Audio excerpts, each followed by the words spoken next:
All right. Hello and welcome, everyone. I'm Fırat Demir from University of Oklahoma Center for Peace and Development and the Department of Economics, as well as the Security in Context Network.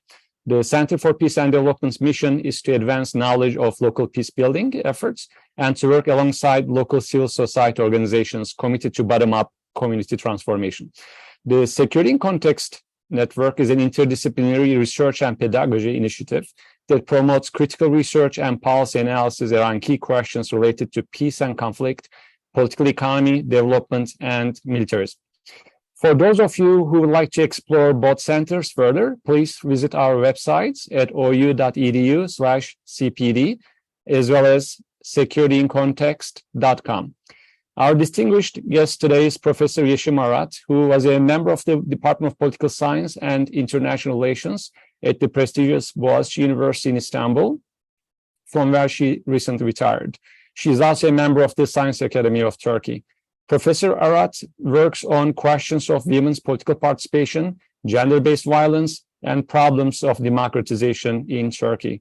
She is the author of 4 books, including The Patriarchal Paradox, Women Politicians in Turkey, Rethinking Islam and Liberal Democracy, Islamist Women in Turkish Politics, Violence Against Women in Turkey, and her last book, Turkey Between Democracy and Authoritarianism. We will have Q&A during the last 15 minutes of the talk, but please feel free to post your questions during the talk using the Q&A window. The chat window will be disabled, but the Q&A window is enabled for questions. And we'll have the video recording available on our website and YouTube channels shortly.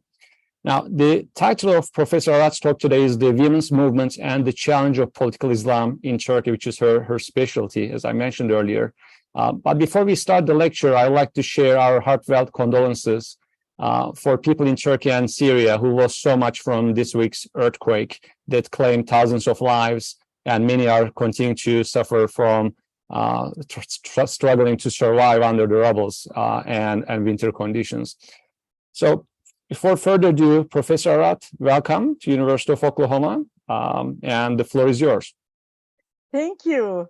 I would like to thank Professor Demir very much for inviting me and giving me the opportunity to be with you today. Yes, as he said, we are going through the tragedy these days, and I did feel a bit awkward talking this today on the subject that I was going to talk about, but then I thought over to myself, and I think, there are so many commonalities. What I'm going to talk about is also about so much of it is about rights and the claim to rights to life, and what we're going through right now is all about solidarity, very much what women's movement is all about. So I thought, I would take these themes of solidarity and rights and claim to life and faith in getting those rights implemented to my talk. So I will move to my talk and go through these issues more systematically. Okay, in this talk, I would like to examine the women's movement in Turkey and its response to the conservative policies of the Islamically rooted AK Party in power since 2002. During the past 4 decades, feminist activism changed shape in various ways, and tonight or this morning for you, I would like to draw attention to how feminists that demanded rights and successively secured many from 1980s to 2010s had to be on the defensive and act to protect those rights from patriarchal encroachment thereafter.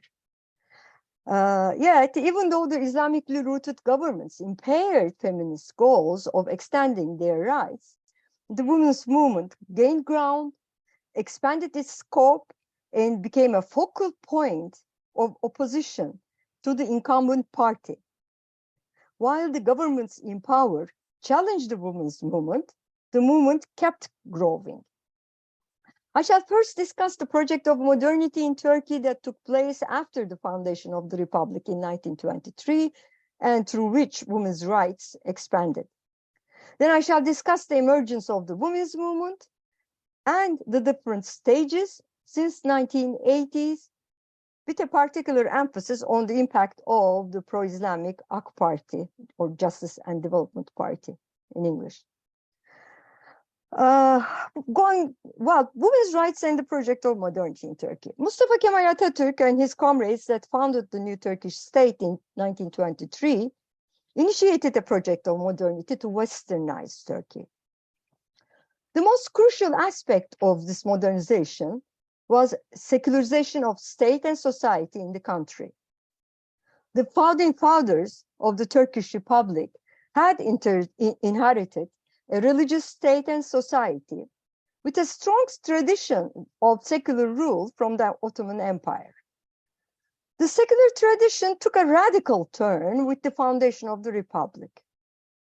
The Republic declared sovereignty to belong to the nation and took radical steps to privatize religion and secularize the state. It disestablished Islam, its institutions, the caliphate, its representatives, laws, education, sources of finance, symbols, and restricted its public visibility and dissemination. The new regime was less interested in securing religious freedoms than in controlling the role of a religion in society, so that religious ways of life would not prevent the country from catching up with the West. Privately, Turkey was still a 90% Muslim country at the time, at the foundation, and mosques were around, and you could practice Islam. It's just that they wanted to separate religion and politics. The process of secularization precipitated women's emancipation during the 1920s and 30s. Prior to the foundation of the Republic, Islam, as practiced and endorsed by the Ottomans, segregated women in the public realm, encouraged domestic roles for women, and maintained male-female complementarity, mostly, I'm generalizing now, rather than equality in the personal codes. In 1926, the founding fathers replaced the religious civil code with a secular one fashioned along the Swiss civil code of the time.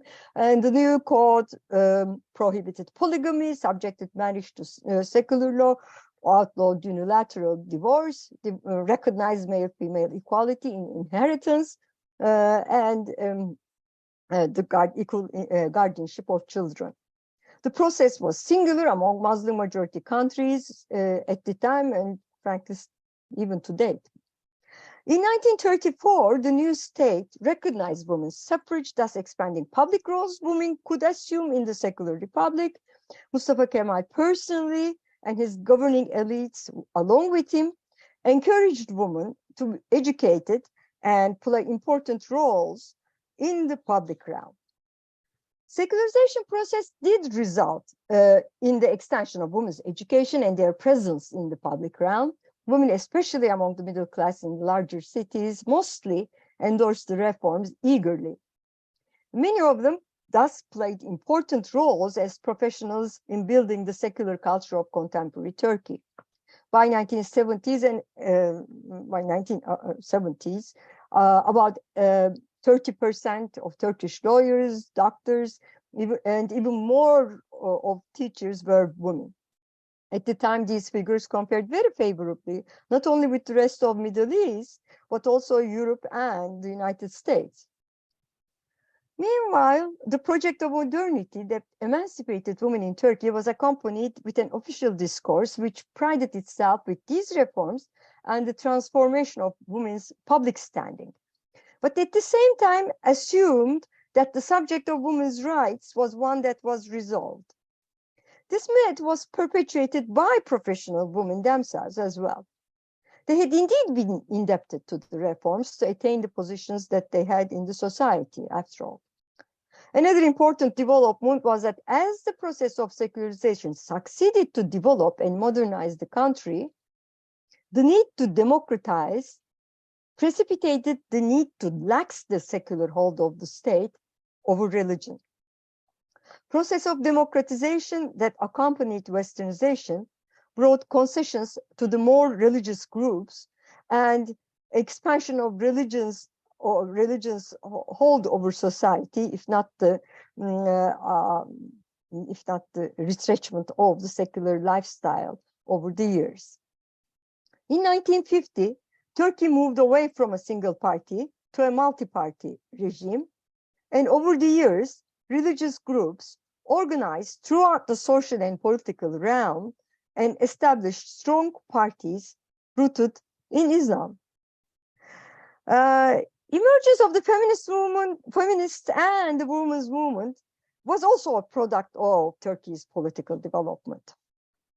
Yet the movement emerged in Turkey in the aftermath of the 1980 military coup that disrupted the democratic rule, deposed civilian government, crushed the radical left and the radical right to a certain extent. In an attempt to depoliticize the society, the military passed a new constitution which restricted liberal rights, increased state surveillance over civil society, and increased the power of the executive in relation to the legislature. Despite this new restrictive legal framework and new restructuring, forces of globalization permeated through the borders of the nation state. The United Nations had declared the decade of 1975-85 as the decade for women. In 1985, Turkey signed the Convention on the Elimination of All Forms of Discrimination Against Women, the CEDAW Treaty. In 1987, she applied to the European Union for membership, recognized the right of individual complaint to the European Commission of Human Rights. Shortly after, it signed the Paris Charter for New Europe and the Helsinki Summit Declaration on Human Rights. In 1999, Turkey became a candidate country to the European Union and formally began the negotiations for membership in 2005. Daughters of the first generation of women who had benefited from the fruits of the project of modernization in Turkey were inspired in this new context of globalization and increasing consciousness of human rights by second wave feminism in the West. Even though women's status had improved since the Ottoman times, many indicators reveal that women remained second-class citizens. The literacy rate that was about 10% in 1935 had improved, yet almost half the women were illiterate in the late 1970s. While Turkey prided itself with her profession of women, there were gender discrepancies both in secondary and higher education, exacerbated by urban-rural differences. In 1980, 36% of the economically active population was female. However, about 88% of this group worked in agricultural sector as unpaid family laborers.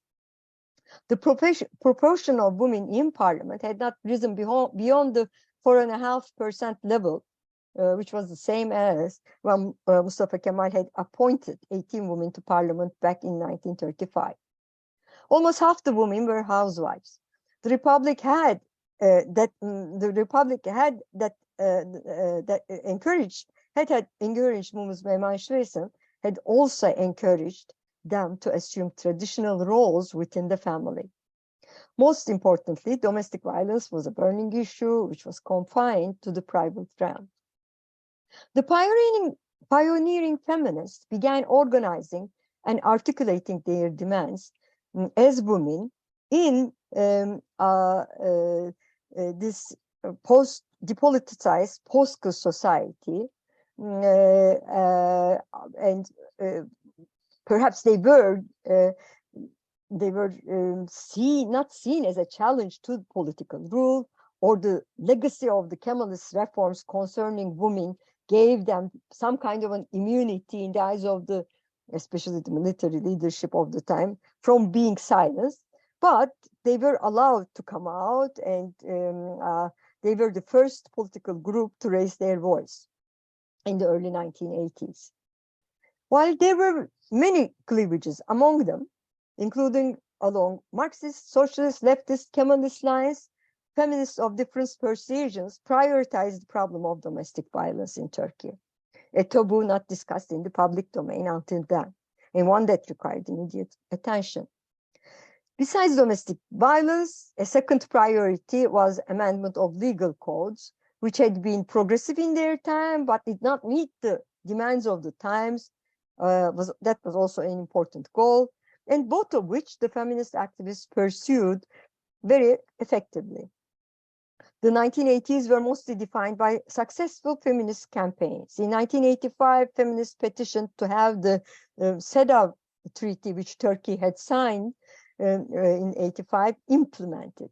In 87, the feminists took to streets to condemn domestic violence, which at the time was an unprecedented incident. Nobody had heard of domestic violence, publicly voiced, let alone protested by women in public. Various other campaigns, very colorful campaigns followed, and over time, feminists gained the confidence and acquired the skills to institutionalize their activities. And in 1990s, they established a foundation to open a women's shelter. Again, nobody had heard of women's shelter, established a women's library, founded an association to promote women politicians. The projects undertaken in the western parts of the country generated a synergy with which a group of women in less developed parts of the country, in southern eastern Kurdish majority city, for example, of Diyarbakir, they founded Kamer, another foundation to fight gender-based violence. Over time, women's organizations multiplied. It was something like 10 in 1980, became 350 in 1990s. Feminist journals, artists, academicians all began to have a voice and became part of the movement. Under pressure from local women's groups and criticisms levied against the state, especially internationally, in UN women's conferences, for example, that state officials, ministers had to attend, state and political parties began responding to feminist calls. In 1990, a Ministry of Women and Family was established. In 1998, the Minister of State responsible for women and family initiated the law for the protection of the family to protect battered women. The law, which would be strengthened after Istanbul Convention, allowed the court, even at the time, to protect the spouse exposed to domestic violence by giving the public prosecutor the right to file a suit against the guilty partner and keep him or her away. Similarly, the Civil Code was amended in 2001 after a long period of successful coalition building going back to the 80s and women's relentless pursuit of this goal, lobbying, different campaigns, feminist bureaucrats, interventions. The code had various articles that discriminated against women. The husband was recognized as the head of the family. The wife was recognized as his helper only. The husband was expected to earn the family income, choose the family residence, and represent the marriage union. The separate ownership of property regime that was used at the time did not recognize women's labor at home. The new code did not only repeal the discriminatory articles, it also recognized women's labor at home by introducing a joint ownership of the property regime. This property, property acquired during marriage would be shared in cases of divorce. Divorced women or those who wanted to divorce could now fall back on the labor they spent to maintain their married lives. In a country where most women were housewives, recognition of women's domestic work was crucial for their long-term economic security. Similarly, the Penal Code amendment of 2004 was another significant achievement, result of a coalition of women working on this project. The old code recognized sexual crimes committed against individual women as crimes against public morality. The new code accepted women as individuals who have rights that sexual crimes violate. crimes related to sexual violence were redefined as crimes against individuals rather than crimes against public morality. Sexual crimes began to be punished with heavier sentences. The new code criminalized sexual harassment as well as sexual attacks and rape. It increased penalties for domestic violence and other crimes. Marital rape, harassment at workplace, neither of which was considered an offense before the amendment, were recognized as crimes. Kurdish and feminist women and Kurdish and Islamist feminists were also important constituent of the women's movement in the country.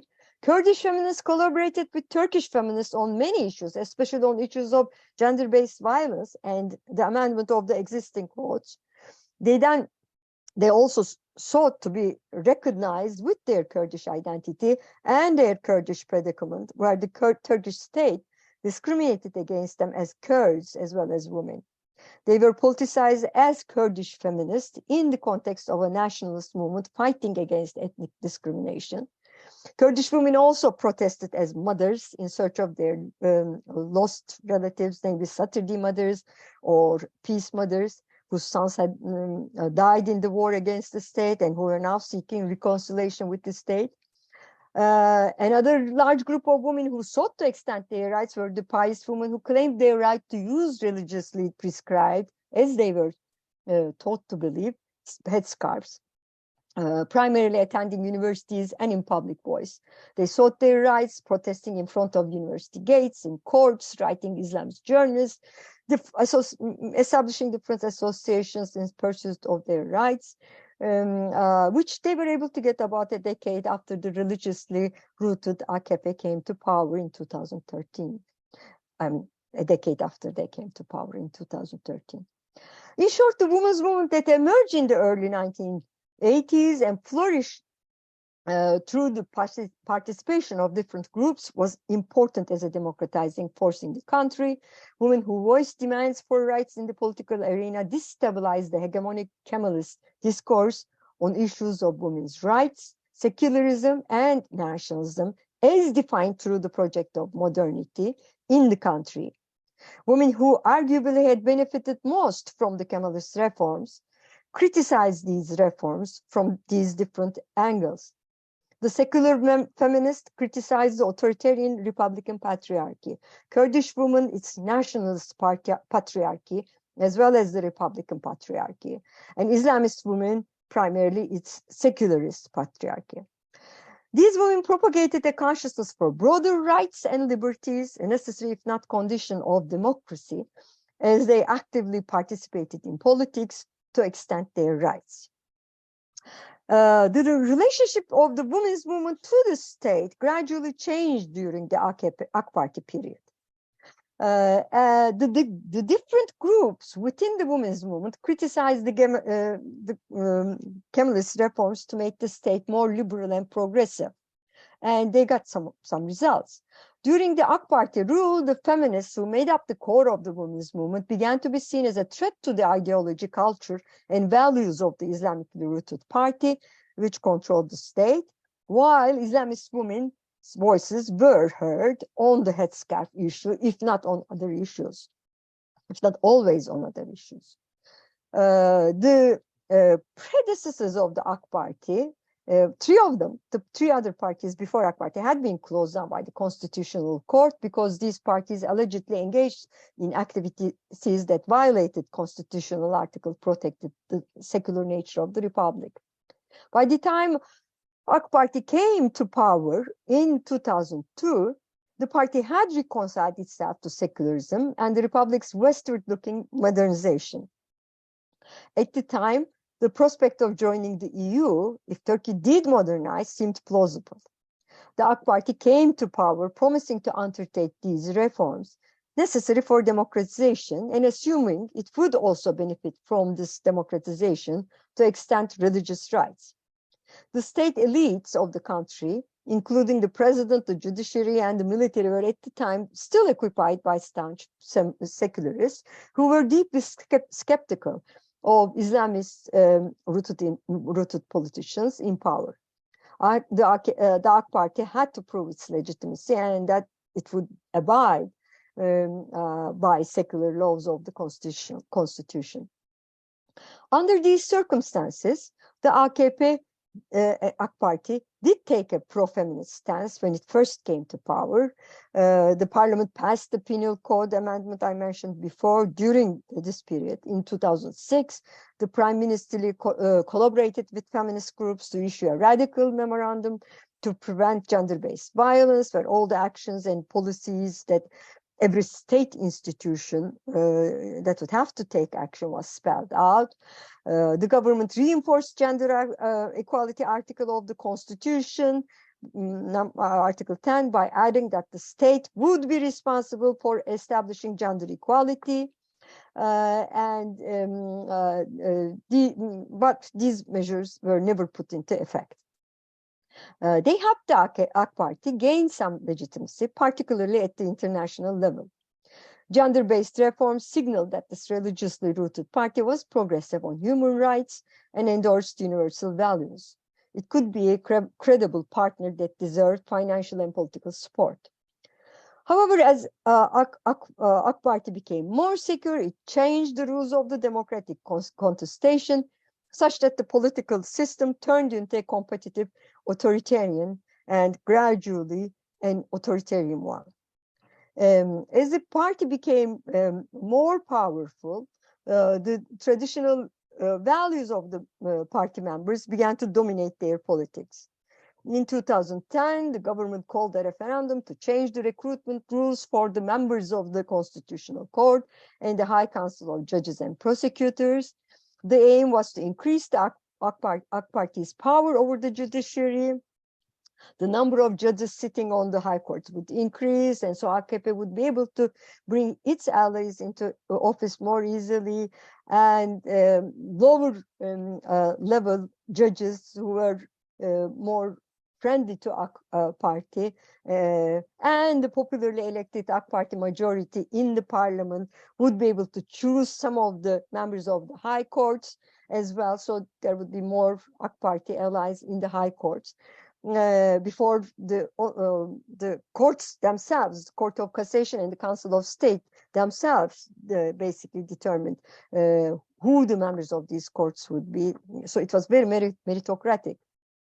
So this proposal was seemingly democratic. However, right after the referendum, which was accepted by 58% of the popular vote, AK Party immediately placed its allies into these courts to outnumber the sitting judges and began politicizing the courts in its favor. After the 2010 referendum, a final seemingly liberal move in line with the goals of the feminist women's movement was the contribution of Turkey to the drafting of the 2011 Council of Europe Convention on preventing and combating violence against women and domestic violence, named the Istanbul Convention for short, because it was opened for signature in Istanbul. A Turkish feminist professor who had chaired the CEDAW committee for 2 terms contributed to the drafting of the convention. Turkey was the first country to ratify the convention in its parliament. A year later, in 2012, the parliament passed a new law that strengthened the 1998 law on the prevention of domestic violence. Women's protection against violence was a pragmatic cause that both the secular and religious groups inside the country, as well as the international community, would approve. The AK Party would thus try and mask its increasing illiberalism and religious turn. After the 2000 referendum, on various public occasions and with total disregard for the male-female equality protected by the Constitution, the leader of the AKP, and at the time the Prime Minister, Tayyip Erdogan, explicitly said that he did not believe in equality between man and woman, and that it was against their nature. Consistent with his belief that women's primary responsibility, should be to bear and rear kids, he encouraged all women to have 3 kids. And in a 2012 UN Population Fund conference Turkey hosted, he stated he was against abortions. in 13, he announced that he didn't want male-female students sharing flats or dorms, and he would personally pursue this issue, which he claimed was not aligned with traditions. He wanted to cultivate a pious youth in line with his religiously legitimized gender norms. And party members and ministers followed suit, supported him. Various occasions there were these discriminatory remarks. And one of them announcing that modernity was the appropriate career for women, another stating a virtuous woman should not laugh in public, should not wear lipstick, another sharing his view that pregnant women should not make themselves visible. But besides these proclamations, contrary to the international conventions Turkey had signed, AK Party government abolished the Ministry of State responsible for women and family to replace it with Ministry of Family and Social Policies. Thus, feminists lost their influence over an important state institution that had helped them push for progressive legislation and gender rights. The new ministry prioritized keeping women within the family and promoting family values. It set up a divorce process counseling service to mediate between partners to save marriages from breaking up. Although Turkey had one of the lower divorce rates in Europe, divorce commissions were formed in the parliament to make divorce more difficult and provide reconciliation to save marriages. For many feminists and women, these initiatives reflected the disrespect for individual women's decisions and would result in keeping women within abusive marriages. And meanwhile, marriages and families continued to be sites of violence for women. Between 2010 and 15, at least 1,134 women were murdered in Turkey by their male relatives, and more than half of the culprits were husbands. At least 35% of all women in Turkey say that they experienced physical violence from their husbands at least once during their adult lives. There was more systematic promotion of traditional roles, but I think I should begin wrapping up. The Directorate of Religious Affairs encouraged traditional roles for women, Friday sermons in mosques, Quranic courses, helping them disseminate these religious norms, religious roles prescribed for women.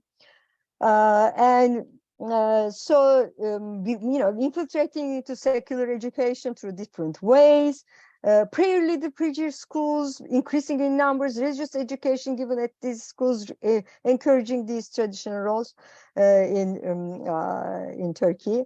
In 2015, the Constitutional Court, which by then had a very pro-government membership, issued a verdict that would encourage religious marriages and challenge the supremacy of the secular civil code over marriages. Until then, religious marriages could be contracted only after a civil marriage. Contracting a religious marriage without a civil marriage and officiating at such a ceremony were both punishable offenses. Court's 2015 decision granted the right to contract religious marriages without a civil marriage. By encouraging the enactment of religious marriages, the decision effectively would deprive women of the protection of the civil code on issues such as inheritance, divorce, child custody, alimony, if they remained only religiously married.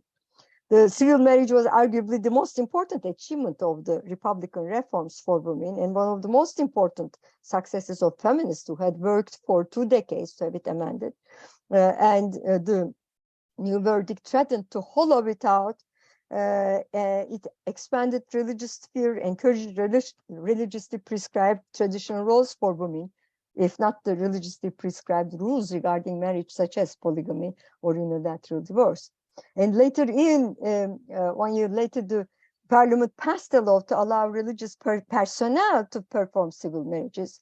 According to the constitution, marriages would have to take place before secular civil authorities. As such, the new law is very much against the present constitution and challenges the secular spirit of the civil marriage. Religious personnel are trained to respect religious law, and it is not clear whether they believe in the importance of civil marriage and observing its civil rules. For example, the minimum age requirements, which religious law doesn't require. Finally, in March 2021, President Erdogan, by this time president, of course, after 2018, president, withdrew Turkey from the convention primarily to accommodate the demands of the radicals within his conservative party. In 2019, 474 women, and in 2020, 300 women were murdered by a close relative, mostly husbands or ex-husbands. In this context, the convention was and is an important source of legitimacy and a means to reinforce women's call to stop violence against women. Women's movement did respond. In 2013, the AKP Party had lifted the ban on Muslim headscarves by amending the existing dress code. So the pious women accomplished their goals, and the cause of their protest was gone. Yet the secular women, whether or not they call themselves feminists, have been vigilant about and responsive to the assaults to their lifestyles and values coming from the ruling elites through different channels. In response, their activism transformed from one of demanding expansion of rights to that of resistance to encroachment of rights. By 2010, first, they had gained the experience, the organizational skills, including using the internet and organizing effectively through the internet to resist against these encroachments. Secondly, they collaborated much more extensively, not only with one another, but also the broader opposition to political rule, to defend their rights, even when they were not always victorious. When the government attempted to curtail abortion rights in 2014, women collaborated with numerous secular groups, including, for example, the Turkish Medical Association, Bar Association, mobilized thousands of women, both locally and throughout the country, not only in Istanbul, Mersin, Sinop, Diyarbakır, Van, and internationally, to prevent a retraction of their abortion rights. They networked with the European Women's Lobby, which posted a solidarity statement in support of the protesting women. Perhaps more significantly, pious women columnists writing in government-supported newspapers supported secular women on the abortion issue, even when they argued that they were personally opposed to abortion. Despite the polarization between Islamists and secularists, just as there were feminists who had supported the pious women in their fight for their Islamic headscarves, the pious women supported the secular women on the abortion issue. The government did not pursue its intent to restrict abortion. Similarly, in 2016, secular women collaborated with pious women and prevented the AK Party government from changing the penal code to allow men who had sex with underage children, including rape, to have their punishment deferred if they married those children. Feminists reached out to the government sponsored women's organization, Kadem, whose vice president was the daughter of the president, to collaborate with them.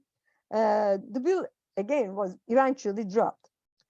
Feminists despite these successes, feminists increasingly find it harder to get what they want. They were not able to prevent the 2015 Constitutional Court decision, which allowed religious marriages to be contracted without a prior civil marriage, or the religious personnel to contract civil marriages. Similarly, they could not, most recently, they could not reverse the decision of the president to opt out of the Istanbul Convention. The government-supported organization, Kadem, that defended complementary roles for women and men, very different than the feminists, was publicly opposed to the prospect of getting out of Istanbul Convention at the cost of tolerating a smear campaign against its organization, and even the president's daughter got her share of this smear campaign. However, the women's movement proved to be a most active leader of opposition to the regime in the country in its resistance to the decision to exit from Istanbul Convention.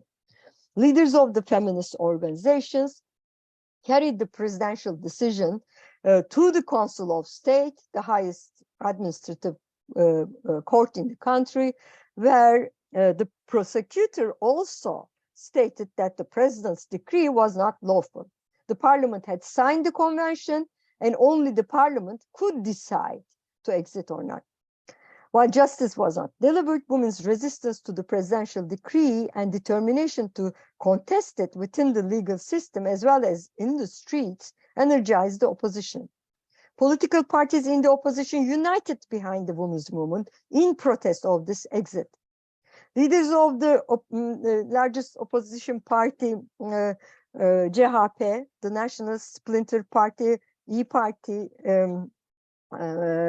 national splinter from National Action Party, and the splinter parties from AK Party, the two splinter parties, DEVA, Gelecek, all supported women defending the convention. They promised to repeal the decision, individually promised to repeal the decision on the Istanbul Convention as the first thing they will do if they come to power in May 2023 general elections.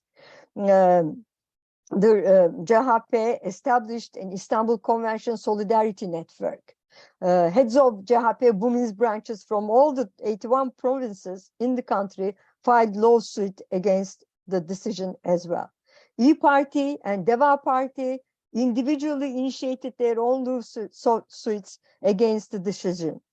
And when the Council of State heard their case, hundreds of women lawyers, close to 800, from all over the country, as well as representatives of political parties, filled the courtroom, turning the hearing into a historic occasion. Never before had any court case seen such a crowd. Women's in the Court of Council of State. Women's movement, with its heterogeneous population, united and spearheaded the opposition behind one of its goals. The women's movement had cultivated the power to make the political opposition endorse its claims and magnify its voice. The range of women's organizations, platforms, and activism had increased by 2023. It included groups who work on all aspects of women's issues, problems, and interests, including environmental rights, women's environmental rights, sexual issues, those working on stopping daily femicides in the country. Feminists who initiated the women's movement by criticizing the illiberal aspects of Kemalist modernization are now the most active and resourceful defenders of the goals of modernization, otherwise, that the founding fathers of the regime had.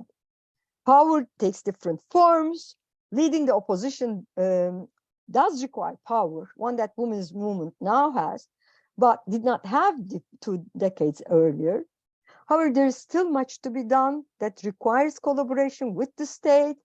And according to the latest Global Gender Gap Index issued by World Economic Forum, Turkey is 124th among the 146 countries ranked, and the state has to get and implement the policies women defend. And there is need for further collaboration. I think I'll just stop here. I think I'm over time a bit, and we'll be able to take some questions. Okay, thank you. Thank you very much. And we already have some questions, and please use the Q&A for any other questions you have. One question that came from the platform, but I also have a similar one. If you look at the cleavages or the different goals and motivations of the women's organizations in Turkey, particularly religious versus non-religious groups, two issues that seem to stand up, especially in juxtaposition to other individual freedoms. Throughout the 90s and 2000s, as you mentioned, the religious groups on the women's movement flagship, the headscarf or the freedom to dress according to their religious beliefs, as one of the fundamental individual rights and freedoms. And if you look at the recent protests in Iran last year, for women coming from very similar backgrounds, this time protesting not to be forced to wear headscarf, there seems to be a silence or different perspectives in the case of Turkish women's movement from the Islamist side. How do you explain at the least neutral or at worst negative attitudes that was portrayed on the news and several press releases and so on, with this juxtaposed behavior? On the one hand, supporting individual freedoms to wear headscarf in Turkey, but opposing women's rights not to wear headscarf in a neighboring country, Iran. A similar question could be related to child marriage issues, but I'll take you on the Iran versus Turkey first. Mm-hmm.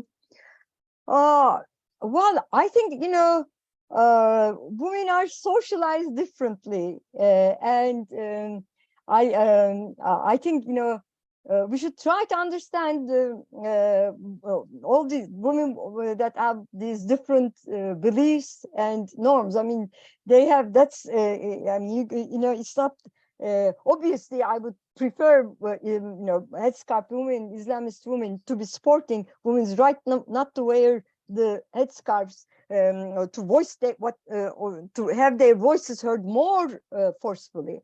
But I've always seen, more, women who have been influenced by one another on both groups. And I think this hybridity is the interesting part. There are still some women who are very much on the side of women, as they were in the abortion issue, which was even a more difficult issue. I mean, on the abortion issue in Turkey, not in Iran, but in Turkey, I mean, some religious women did come out. They were opinion leaders in Turkey. So, they haven't expressed, they haven't come out, voice their support, perhaps for the Iranian women. But I mean, I think, they are also under, under patriarchal control of their, of their own particular social circles too. So, I mean, I think that can explain. But I think, there are these interesting influences. I mean, these borders between these groups are never, sealed completely. There are always some perforations. Light breaks through the small holes in the walls, and it's like that. And you have women who were not as vocal on violence issues either. I mean, in the 1990s, many Islamist women were mostly concerned about the headscarf. But after AK Party came to power and began, some women, pious women began writing in pro-AK Party dailies. These women began supporting feminists on the gender-based violence issues, but it's I mean, patriarchal strains are stronger perhaps amongst their groups. That might be some reason. Okay. Yeah.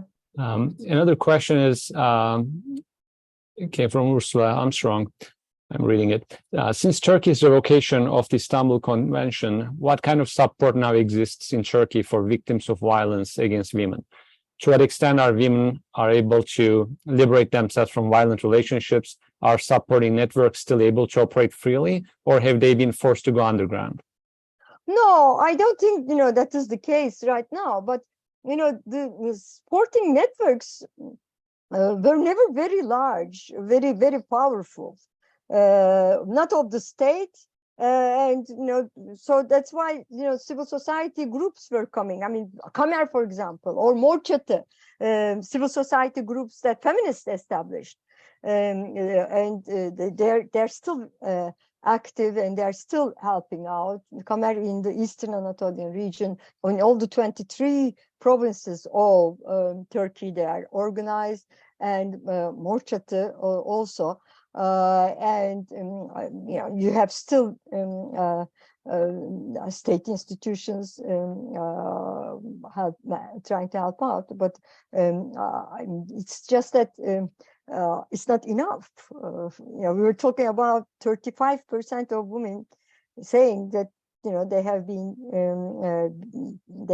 they've experienced physical violence from their husbands at least once in their adult time, and this becomes worse for women who earn more than their husbands, for example. We had Ayşe Gül Altınay and I carried out a gender-based violence survey in 2007, and less education, you get more violence, and it's there's somebody, who dies every day, every other day. It's not enough. It should be much more seriously.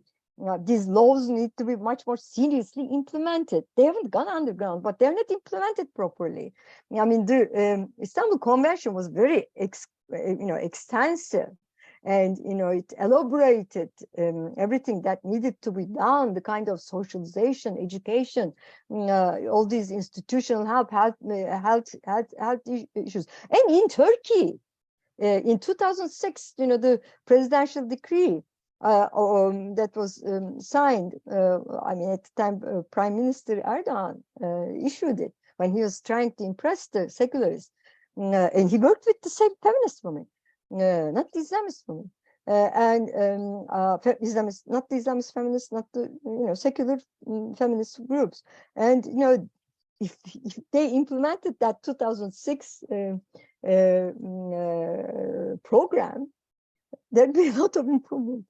But laws are there, and similar with the with what happened in the catastrophe we're going through now, earthquakes. We knew what was wrong. All the professors were telling us that there would be this particular earthquake, and laws weren't implemented, and they allowed these buildings that weren't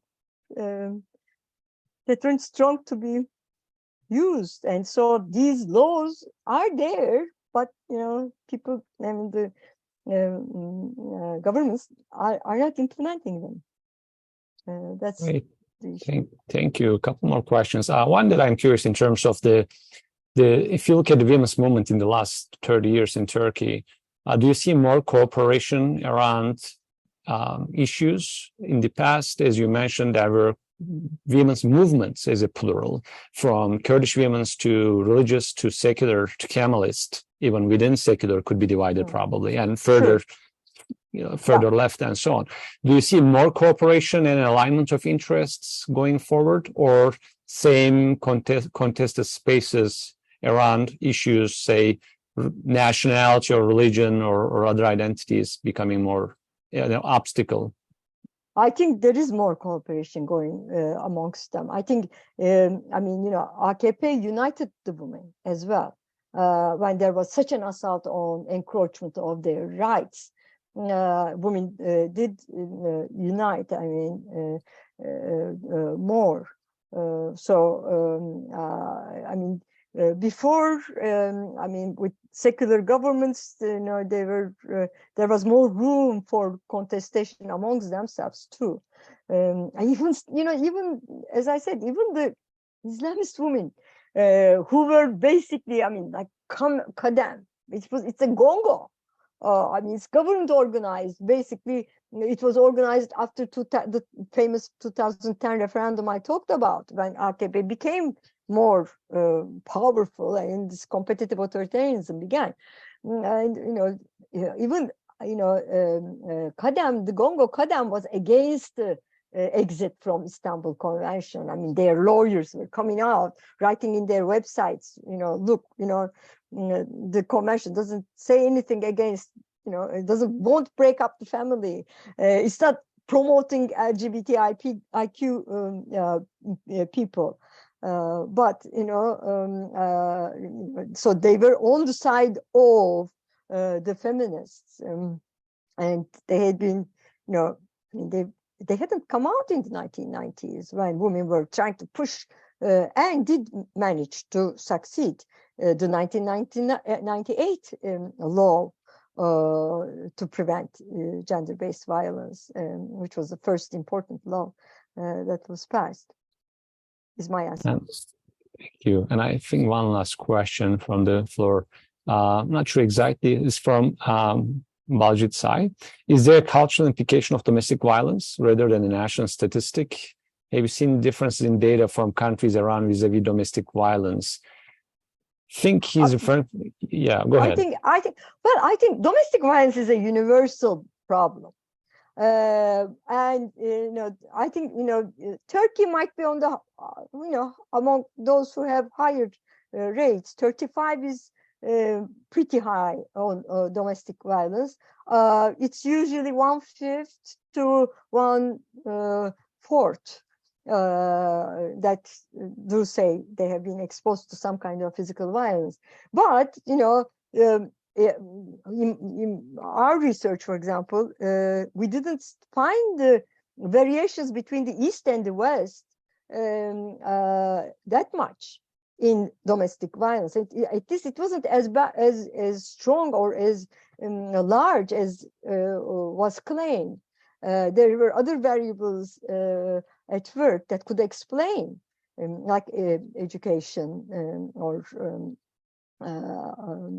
especially education, the variation. So it's not like this part of the country is culturally more exposed to violence that the other part is not. You have violence in very educated groups too, and they are more resistant. They don't articulate it as much, or know how not to. They don't want to give themselves up. They know how not to do that more, perhaps, or are more self-conscious. I mean, there are many causes of gender-based violence, but there weren't too many cultural differences. I don't think there is culturalism is the explanation. Thank you very much for fantastic and enlightening talk. I think we are right on time. Again, please accept our thanks and our heartfelt condolences for the country, and wish the best. And thank you everyone for participating in this gloomy day in Oklahoma or wherever you were. And we'll make the video available online. So in case you'd like to share or watch it, feel free to do so. And bye-bye. Bye-bye.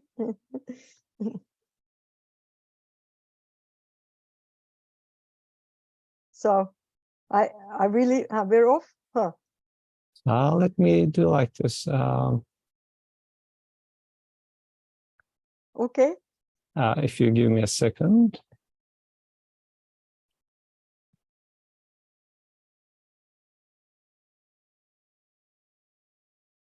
Okay, and let me